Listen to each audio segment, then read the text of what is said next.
IPhones के साथ चीजें कंप्लीटली हिली हुई है, क्योंकि फोटोज में एंड्रॉइड आगे आ चुका है। चाइनीज फोन्स ने बड़ा जंप लिया है। बैटरी और चार्जिंग में भी चाइनीज फोन्स ने सब कुछ चेंज कर दिया है। डिस्प्ले अल्ट्रा की बेटर है। स्पीकर्स भी बहुत क्लोज चले गए हैं, अगले साल तक सरपास भी कर देंगे। डिजाइन इनका 6-7 साल से सेम चल रहा है, बस लेंसेज बड़े हो रहे हैं। और अब तो एआई भी आ गया है, जिसमें एप्पल इंटेलिजेंस बाकियों से 2 साल पीछे है। बचा क्या, परफॉर्मेंस 8 एलीट ऑलमोस्ट क्रॉस कर गया है, अगले साल पूरा बीट कर देंगे। लेकिन इस सब के बाद भी इनकी सेल्स पे कितना ही फर्क पड़ा है, और इंडिया में तो आप खुद देख रहे हो कि क्या हो रहा है। तो जब सेल्स पे फर्क नहीं पड़ रहा तो आखिर दिक्कत क्या है, वही बात तो करने आए हैं। तो सबसे पहले हमें एक नया पर्सपेक्टिव चाहिए इस बात पे कि आखिर आईफोन इतना इंपॉर्टेंट है क्यों। दूर से देखे तो एप्पल आपको एक हार्डवेयर कंपनी दिखती है, लेकिन अब इनका ये पूरा सच नहीं है। अब एप्पल ओवरऑल एक इकोसिस्टम कंपनी बनने में ज्यादा इंटरेस्ट रखती है। कोई भी और कंपनी आपको इतने जोर से ट्रैप नहीं करती जितने से एप्पल करता है। और ये साइकिल शुरू भी तो आईफोन से ही होता है, क्योंकि अगर आपने एक बार आईफोन ले लिया तो ये चाहेंगे कि अब आप एयरपॉड्स भी खरीदो, एप्पल वॉच भी खरीदो, इनका जूता साफ करने वाला 2000 का कपड़ा भी खरीदो, क्योंकि इकोसिस्टम। और ये चीजें काम भी करती है। इंडिया में तो खासकर जो भी लोग आईफोन खरीदने जाते हैं, अगर उनके बजट में सेट बैठे तो वो एयरपॉड्स लेंगे। इवन अगर बजट नहीं भी है तो भी ये इकोसिस्टम वाली बकवास मन में इतनी डीपली रूटेड है कि एक चाह जरूर रहती है कि मैं एप्पल की वॉच खरीदूं, मैं एप्पल के एयरपॉड्स खरीदूं। और जिस दिन ये लोग आईफोन की ईएमआई से बाहर आएंगे, ये एप्पल वॉच या एयरपॉड्स की ईएमआई बनवा लेंगे। और ये सब यहीं से शुरू होता है। और इस इकोसिस्टम वाली चीज का इम्पैक्ट इतना हाई है कि एप्पल को देख के हर कंपनी अपना इकोसिस्टम बनाना चाहती है, ताकि एप्पल जैसा इम्पैक्ट खड़ा कर सके। क्योंकि अगर आप ब्रॉडली देखोगे तो एप्पल का बिजनेस बहुत फैला हुआ है। जैसे कि ऑलमोस्ट 50% रेवेन्यू आईफोन से आता है। उसके बाद इनका सर्विसेज बिजनेस है, जिसमें Apple TV, Apple music, app store वगैरह सब मिला के 25% है। मैक इनका 8% है, आईपैड 7% और बाकी जो चीजें बची वो सारी 10% कंट्रीब्यूट करती है। अब रेवेन्यू से ये चीज क्लियर है कि आईफोन इनका मेन प्रोडक्ट है, लेकिन एप्पल फैंस की नजरों में ये प्रोडक्ट इतना ज्यादा परफेक्ट है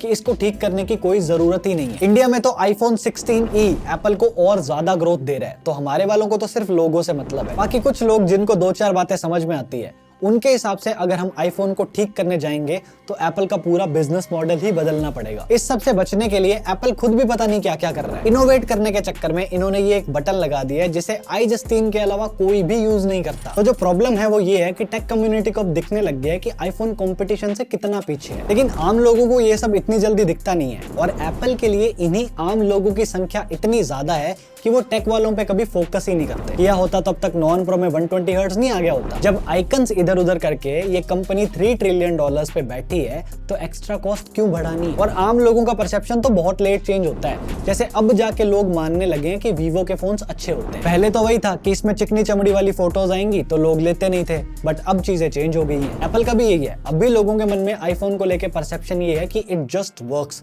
भगवान का रूप है ये तो। एंड क्योंकि लोगों का परसेप्शन ऐसा है, इसलिए आईफोन की सेल्स पे इनोवेशन के कारण कोई इंपैक्ट नहीं आता। बाकी रीजंस हो सकते हैं, लेकिन इनोवेशन अभी तक नहीं है। बट ऐसा नहीं है कि एप्पल ने इनोवेट करने की कोशिश नहीं की। नया बटन लगाने के साथ साथ इन्होंने सॉफ्टवेयर में भी पंगे लिए थे, बट वो इनसे नहीं हुआ। क्योंकि जब भी कोई नई चीज आती थी, सबकी एप्पल से यही एक्सपेक्टेशन होती थी कि एप्पल उसे अभी नहीं करेगा, लेकिन जब भी करेगा तो बहुत अच्छा करेगा। जैसे फॉर एग्जांपल आईफोन खुद आईपैड या फिर एयरपॉड्स के टाइम पे भी एप्पल ने ऐसा ही किया था। बाद में लाए, लेकिन बहुत अच्छा लाए। बट ये चीज एप्पल को सॉफ्टवेयर के साथ करनी पड़े, ऐसा एप्पल के साथ पहली बार हुआ है। जब एआई आया तो सबको यही था कि जब एप्पल लेके आएगा तो बहुत क्रेजी होगा, but they missed it with this. जैसे कि ये फोन सितंबर 2024 में आया था और आज इसे आए को करीब 7-8 महीने हो गए हैं, लेकिन अभी भी एआई इसमें उस लेवल पे नहीं आया जिस लेवल पे प्रॉमिस किया गया था। ऑल्दो कस्टमर्स को ऐसा कुछ बहुत ज्यादा फर्क नहीं पड़ता, क्योंकि कुछ फीचर्स तो मिल ही रहे हैं, लेकिन फर्क कंपनी को खुद को जरूर पड़ेगा, क्योंकि ऐसे लोग भी हैं जो एप्पल से खुश नहीं होंगे। इवन इन्वेस्टर्स भी, क्योंकि प्रोमिसेस बहुत ज्यादा हो गए हैं एंड एप्पल सॉफ्टवेयर में वो प्रॉमिस डिलीवर नहीं कर पाया जो कि इनका iOS देता है। And at this point iOS is a total mess. इसमें रैंडम बग्स आते हैं, ग्लिचेस होते हैं और अपडेट्स की क्वालिटी में भी एक डाउनग्रेड आया है। तो मोटी मोटी बात यह है कि आईफोन का फेलियर अभी तक सेल्स में नहीं आया है। एप्पल अभी भी प्रीमियम मार्केट को डोमिनेट करता है। फेलियर है एक्साइटमेंट और इनोवेशन में, और चीजें ना नोटिस होती हैं। जैसे फॉर एग्जांपल अभी M4 मैकबुक एयर आ रहा है, काफी कम प्राइस पे अच्छी वैल्यू डिलीवर कर रहा है। या फिर अब आईपैड की बेस स्टोरेज को 64 GB से सेम प्राइस पे अपग्रेड करके 128 GB कर दिया। तो ये चीजें दिखती हैं, लेकिन एक थोड़ा सा फास्टर और नए बटन के साथ आने वाला आईफोन उतना ज्यादा हैवी बस क्रिएट नहीं कर पाता, और अगर कर भी रहा है तो वो नेगेटिव कर रहा है। एप्पल बाकी सारे प्रोडक्ट्स में अच्छा इसलिए कर रहा है क्योंकि बाकी सब में एक एलिमेंट ऑफ सरप्राइज अभी भी बचा हुआ है। There is still a room for improvement, लेकिन आईफोन भयंकर लेवल पे इतना सक्सेसफुल है कि उसके साथ एप्पल रिस्क लेना ही नहीं चाहता। ये बेचारा अपनी ही सक्सेस में ट्रैप्ड है।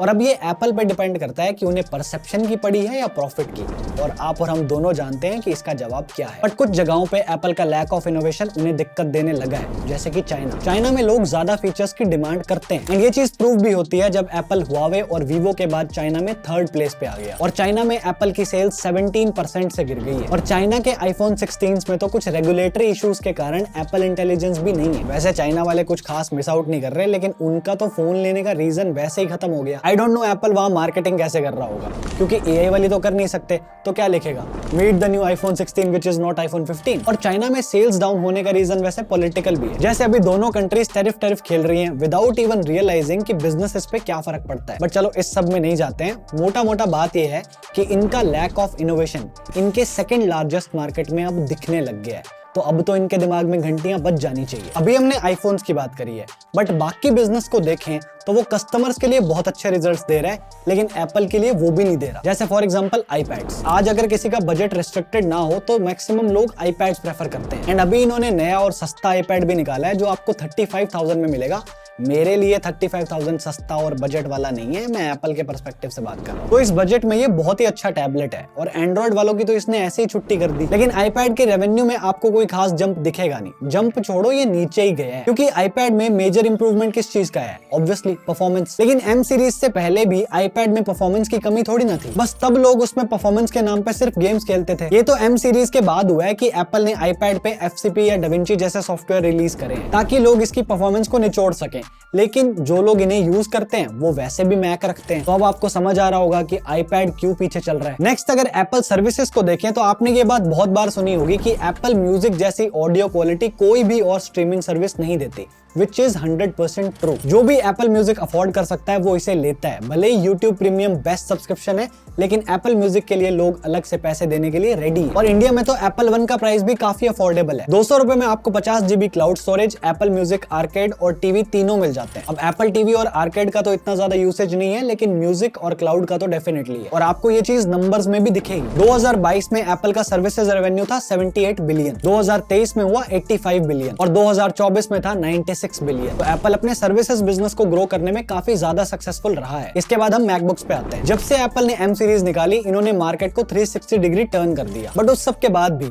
मैक्स का रेवेन्यू घटा है, और ज्यादा ही घटा है। जैसे 2022 में था 40 बिलियन, फिर 23 में सीधा हुआ 29 बिलियन और अब 2024 में हुआ 30 बिलियन। इसका रीजन ये है कि M1 मैक लोगों ने दबा के खरीदा है, एंड उसको लेके वो शांत बैठ गए। ये मेरे वाला M1 एयर ही देख लो, 2020 से चला रहा हूँ, बस अब बैटरी बैकअप की थोड़ी दिक्कत आती है, बट एडिटिंग वगैरह को छोड़ के जो मेरा काम है, रिसर्च, राइटिंग वगैरह, उसके लिए ये आज भी सही है। एंड इनकी सेल्स अभी वापस बढ़ेंगी क्योंकि M4 एयर आया है और वो क्रेजी वैल्यू ऑफर करता है। एक बजट मशीन है जो बहुत सारे यूजर्स की नीड फुलफिल करेगी। तो M1 वाले अपग्रेड करेंगे और नया लेने वाले नया लेंगे। अब ये बड़ी दिक्कतें थी, लेकिन इस कंपनी में कमियों की कमी नहीं है। छोटी मोटी और बताता हूँ, जैसे कि एप्पल फीचर्स को जानबूझ के स्लो अडॉप्ट करता है ताकि नए आईफोन्स हर साल इनोवेटिव लगे, लेकिन आइकन्स को इधर उधर करने से इनोवेशन होती नहीं है, वो बस एप्पल आपको दिखाता है ऐसा है। एंड इन जनरल बोले तो Apple plays it very safe, लेकिन अभी हमने देखा कि ये चीज ज्यादा दिन नहीं करी जा सकती क्योंकि कॉन्सिक्वेंसेस दिखने लगे। और पहले एप्पल जब अपने प्रोडक्ट्स को अपडेट करता था तो वो बहुत सही होते थे। जैसे किसी ने 2016 में मैकबुक ली है तो उसे 2020 वाली बहुत बेटर लगेगी,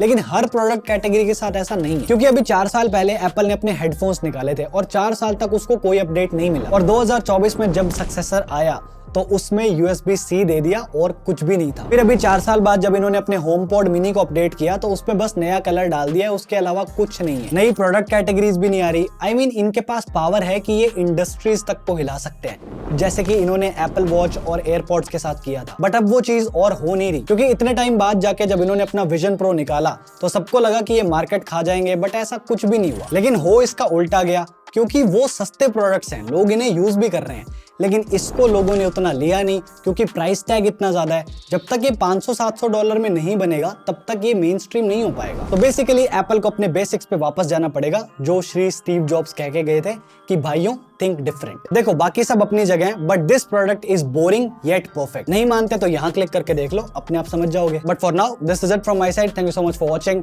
आई am Divanshu and I am always on leave, just sometimes appear. Bye bye.